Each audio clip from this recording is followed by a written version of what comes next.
અને હું કોલવાણ ગ્રામ પંચાયતમાં સરપંચ છું. ગત રોજ ધારાસભ્યશ્રીએ ન્યૂઝના માધ્યમથી જે સ્ટેટમેન્ટ આપ્યું છે એ તદ્દન ખોટું અને પાયાવિહોણું છે. તેમાં કોલવાણ સરપંચ મહિલાને બદલે તેના પતિ વહીવટ કરે છે. ગ્રામસભા કે સામાન્ય સભામાં તેઓ બેસે છે, ચેક પર સહીઓ કરે છે, પણ ખરેખર તો સામાન્ય સભા હોય કે ગ્રામસભા હોય એમાં હું જાતે બેસું છું, અધ્યક્ષ તરીકે હું બેસું છું અને ચેક પર સહી પણ કરું છું. રહી વાત વહીવટની, તો વહીવટ તો મારા પતિ પોતે ગત ટર્મમાં એક સરપંચ રહી ચૂક્યા છે અને તેથી તેમના પાસેથી વહીવટી જ્ઞાન એમના પરથી લઉં છું અને કામકાજમાં હું સાથે રાખું છું. તારીખ 25/2/2025ના રોજ જે આવેદન આપવામાં આવ્યું એ બરાબર છે, સાચું છે અને તેમાં સહી પણ મેં પોતે કરી છે. પરંતુ તાલુકા વિકાસ અધિકારીશ્રીને આપવા માટે મેં પોતે મારા પતિને મોકલેલા. ભલે એ આવેદન આપવા માટે મારા પતિ ગયા હોય, પરંતુ તેમાં સહી તો મારી હતી ને. બીજું કે એટીવીટી યોજનામાં 3 દિવસ અગાઉ ધારાસભ્યના કાર્યકર્તાઓ મારી પંચાયત બેડાપાણીમાં પેવર બ્લોકનું કામ કરવા આવ્યા હતા અને જે કામ મારી જાણ બહાર હતું, જેથી કરીને તેની માહિતી મેળવવા માટે અને તેની વિગતો જાણવા માટે મેં મારા પતિને મોકલેલા અને ત્યાંથી વાતચીત કરી. પછી એક જે મારી જાણ બહાર હતું અને એમાં મને વહીવટી કોઈ તંત્ર કે કોઈ એજન્સી દ્વારા આપવામાં આવ્યું ન હતું. સભ્યશ્રીના કાર્યકર્તાઓ બીજા દિવસે પછી જબરજસ્તી ત્યાં પેવર બ્લોક ઉતારવા માટે આવ્યા હતા, જે કામ તો ખરેખર ગલત લોકેશન પર હોય, જેથી કરીને એ કામ કરવાની ના પાડી હતી. અને પછી મારા પતિ દ્વારા ધારાસભ્યશ્રીના પ્રમુખ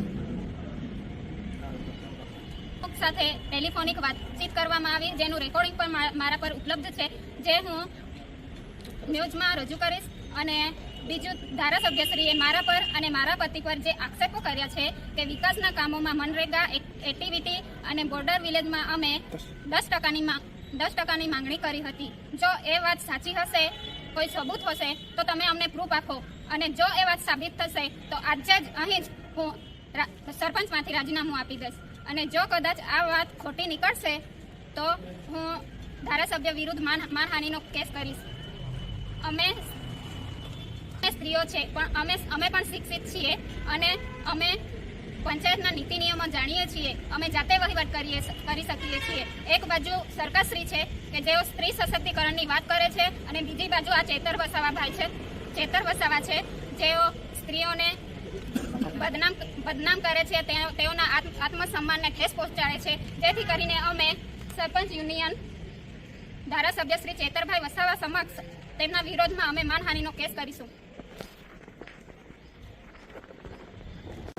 પંચાયતના સરપંચ છું. અમારી પર ધારાસભ્યશ્રીએ લગાવેલા આરોપ ખોટા અને પાયાવિહોણા છે અને વિકાસના કામોમાં અમે વહીવટ તથા ગ્રામસભા અને સામાન્ય સભામાં અમે પોતે મહિલા તરીકે વહીવટ કરીએ છીએ.